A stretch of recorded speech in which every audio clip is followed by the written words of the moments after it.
Alright guys, it's Handy Andy, and as it's coming up winter, okay, I did promise a Christmas present, okay, which was in my other video which I haven't put up yet, but anyway, okay, so on Wednesday this week, which was, I guess, the 30th, the 30th of November, okay, so on the 30th of November I had the day off because of all this strike action and that.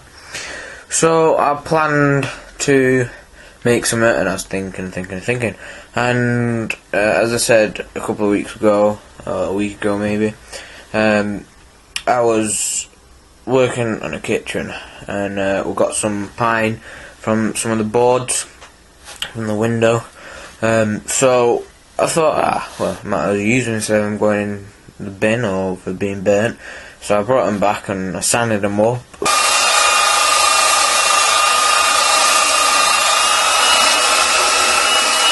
So this is what I made here. Okay, so this was the sled. Okay, so it's all pine. This is just my prototype. So I'm going to be making one of these. Alright, so these are going to be the runners, as you saw before. So they'll be spaced like evenly out. Because this is a kid's one, it's not going to be a lot smaller. So I'll save these till late because these are the offcuts. Okay, I'll probably cut them down to another size. Anyway, for now, I have this piece of pine.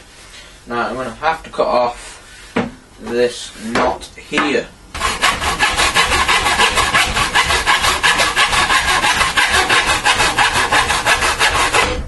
This board is 58.5 inches, so half of that would be halfway point. Is smack bang there.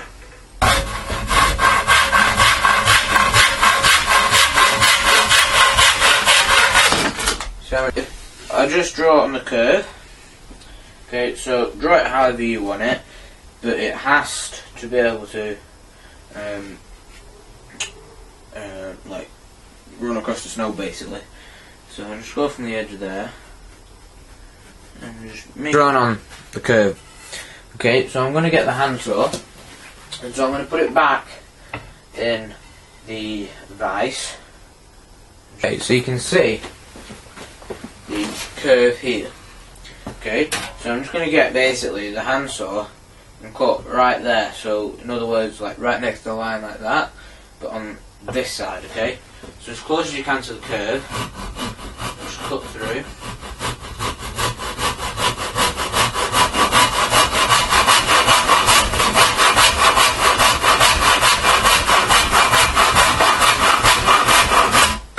Okay, so as you can see, it's not quite curved that off there and that off there, but the sander will.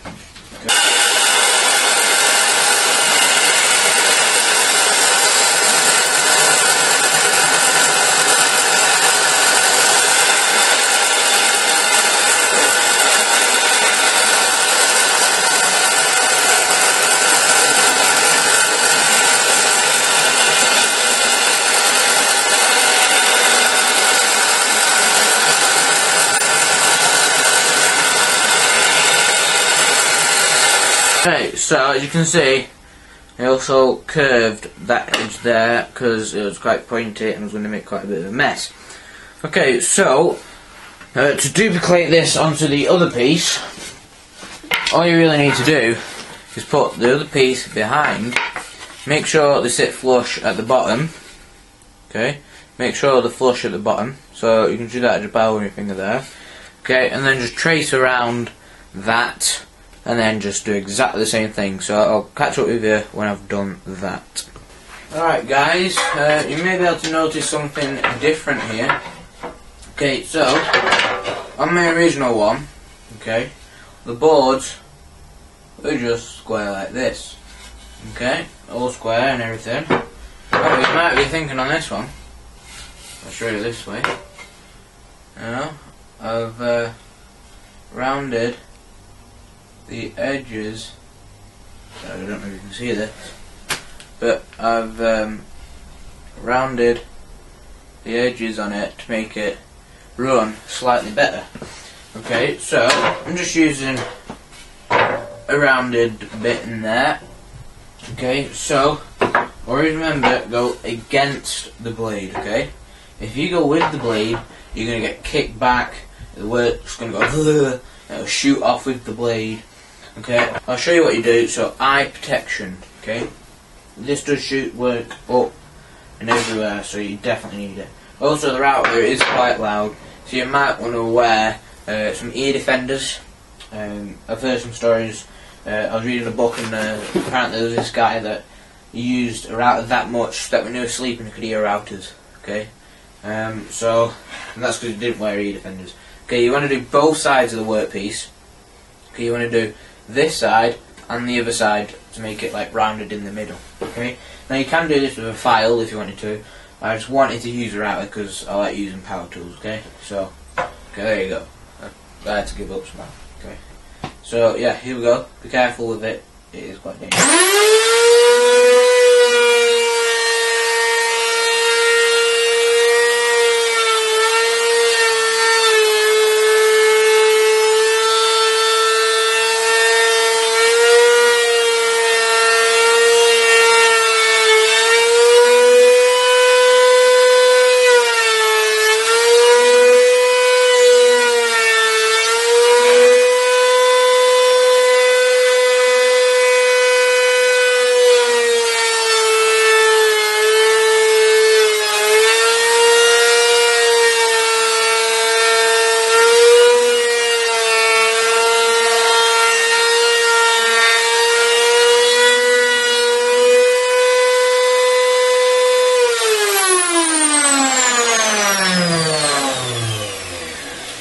Okay, and there we have it. A nice rounded piece.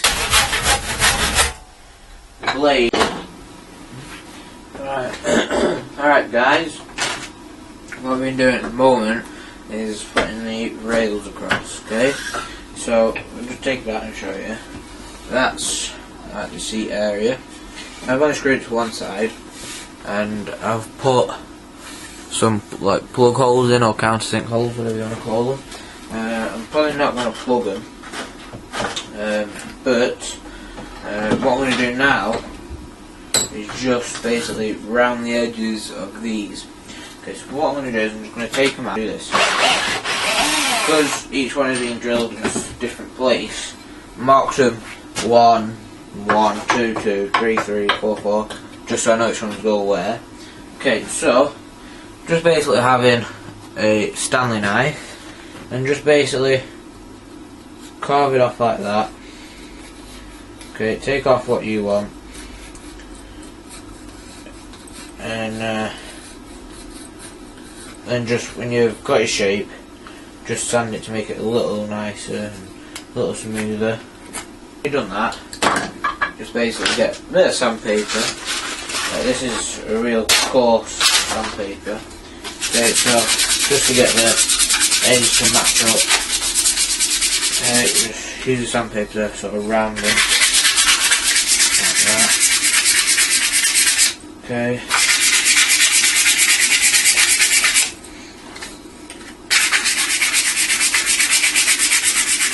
And that has done actually a real nice job. To be honest with you, you can hardly tell that a Stanley knife has done that. Right, so I drilled out the hole for this quite nice sized piece of down.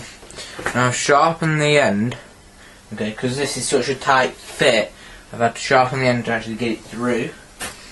Okay, so you just get a mallet, which is over here.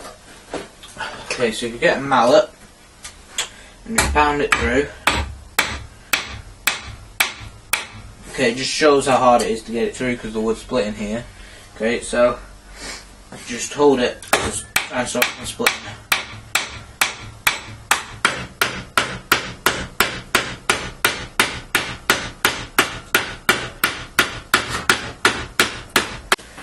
Okay, so here we are, just putting the finishing oil. I'm just going to use just, finishing oil. Just basically put it on your rag and then apply it on. So